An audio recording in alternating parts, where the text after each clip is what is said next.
And Pecco Bagnaia lines up. He's going to go past Pecco Bagnaia, surely, into turn one. Coming through is Miguel Oliveira as well. It is. Start that Pecco Bagnaia was wanting. Oh, Quartararo's getting beaten up on the early stages already. Even there, Miller must have got caught up somewhere, but Miller's gone back through to second. Bagnaia, he's lost 2 places straight away, out of the points. 15th to 17th for the World Championship leader. Quartararo is in 17th place out of the points as Bagnaia comes up towards turn 10. On the grid, but he's lost that place already. Marc Marquez on the podium places early. He's got up to third on the later on because it looked like Miller initially got off to the better start when the lights went out. Yeah, Miller made this through now. Is Taka Nakagami one of his first victims at turn 14? He certainly is. 16, the end of lap one then. It's the Ducati 1-2, Bagnaia and Miller.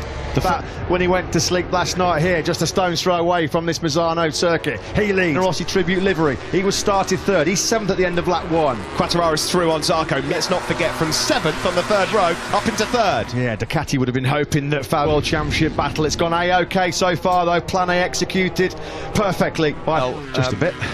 Both former KTM men. Quartararo went through on Jack Miller. We're on board with the number 93 now. Heck of a call on front tyre choice for the top 2 men in this Grand Prix who have been hounded early on here by Marc Marquez. Wretched weekend, instantly forgettable. 2 crashes yesterday afternoon, including. I'll tell you that. It's Mia. And Petrucci has happened.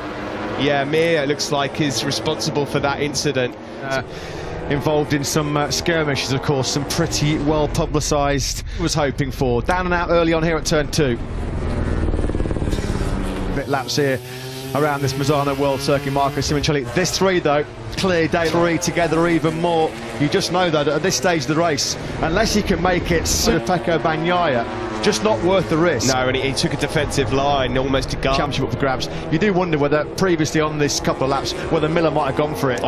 Could be a few beers on offer later on. These guys are 1.5 clear of polished buck on the lone Suzuki entry now. Miller's down. Miller's gone. Oh dear, Jack Miller. Many crashes that we've seen in turns 2, 6 and 15. He's absolutely livid with himself. You can see just tipping into turn 5. We've seen this so many times this weekend. That's just your textbook left-hander. You've got to be so confident you've got the temperature in the left-hand crash. Ducati are going to be a bit nervous now. Yeah, I mean, as we mentioned, in 3rd, Miguel Oliveira 4th, Morbidelli, by the way, doing a great job. 5th place for the Italian. Now then, we saw this, didn't we, throughout the whole of the Motul and Aragon Grand Prix ball game altogether. There's the championship at stake here for Pecco Bagnaia. Mark's enough. Yeah, he's got the fastest lap of the race as well, and he's inching closer to the tail there of Pecco battling the feathers of Bagnaia. Ducati and Bagnaia really needed Jack Marquez going to find a way through. No, Bagnaia's too sharp on the brakes on that front end into turn number. Replied by Bagnaia, who won in Marquez's backyard. Now it's a roller of in Aragon, as we said. He was impervious to pressure on that day. Everything's here on Bagnaia in his home Grand Prix. Jack Miller, the inquest will start him at that particular moment. Here we go into 15. Construct the championship back at the front. Bagnaia versus Marquez coming off that turn number 6 and then through the fast kink. All year long we've heard Marc Marquez say Lens Bagnaia is able to take, then it's really hard then to recover it back in the braking zone. Marquez. Here we go then into the final sector. By the way, just a quick word on Brad Binder, who started from pit lane. He's already throw on the last lap, set his personal best lap of 1:33.032. Half a second enough to Alex Rins. In fact, Rins is responding there. He's pulled out about 4/10 out front. Knee surgery in June. Maverick Vinales is currently in 12th of starts and then got a bit bold. There's Juan Mir going through on him. Taka Nakagami just on the left start. And at that point, Mir didn't realise, but he might have realised there was a double. Let's have a look now. Breaking into turn 1. Yeah. The bike as well, and then got dragged through the gravel trap. Barrel rolling. Oh, there he is. For the race now has gone to Pecco Bagnaia. A 32.171 for the Italian. In the game by one of the best rides we've seen in history. He is putting up a corner. Marquez doing everything just to stay with Pecco Bagnaia. Pace.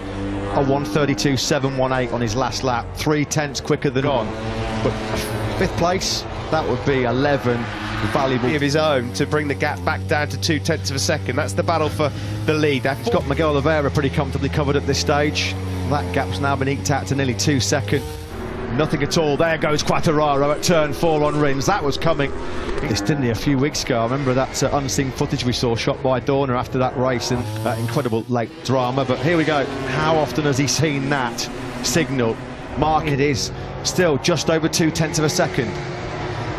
This is the battle. Well, this might be as good as it gets for Fabio Quartararo if he can find a way through on Aleix Espargaro this morning's warm-up session, or even when he was sitting on the grid. Go, Fabio, you're going to... Franco Morbidelli's fading, no surprise as we get to the closing stage of this race. Physically, Hearn's just come into some good speed. He's 12th at the moment, ahead of Pirro and Binder. Oh, yeah, and they know that's more crucial. World champion, what happened there? Quartararo's right foot was off the peg. Wasn't going to take too many risks in this crucial Misano Grand Prix. He's taking big 10th or 2 in sectors 2 and 3. That could be the big difference. There was the moment and went through in the fast right-handers, and now he's peeling away already. Some big wings on that Aprilia. Maybe just a bit of turbulent air as he got alongside. Fantastic result for Fabio Quartararo. It's all on this man to keep the championship. Yes, you think back to his wins so far this year in Aragon under pressure on him. He just looks so strong. So strong, so men up against Marc Marquez. But Marc Marquez won't go away. He's just he's around sort of the top 6 quickest men in the circuit. Great stuff, rating hard, getting the power down on that bright red devil. Simon, you've got some thoughts about Fabio Quartararo's moment there alongside Aleix. Then you can't stay on the line you want, it starts drifting across. Away Simon, spot on, back at the front. Plus 0.3. Bagnaia versus Marquez, the rematch after Motul and Aragon. 0 points. Incident in Austria, he has been nowhere near a top 5 finish. He's on course here for Morbidelli. There's now nobody interfering with his rhythm. It's going to be quite a...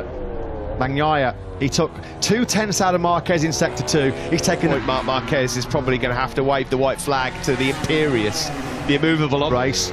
But Marc Marquez doing everything he can to cling on to this victory battle, but he's hoping, and so far he's done exactly all he could do. Pole position on Saturday, and then for Quartararo from a clearly season worst 15th place, and Frankie Morbidelli's really... Oh no! It's over! It's game over! Fabio Quartararo! 15, ladies and gentlemen, Fabio Quartararo is the 20th France's first MotoGP world champion on a truly dramatic... What happens now? It's all over, and I think they're just making sure of their maths down in the... Went early, he just started tipping in, and there it is. That is the MotoGP elbows. They know, that is it. They know as well that it's game over. Drama. Miguel Oliveira's gone missing. Quartararo's on the podium. Wow. Simon, your thoughts?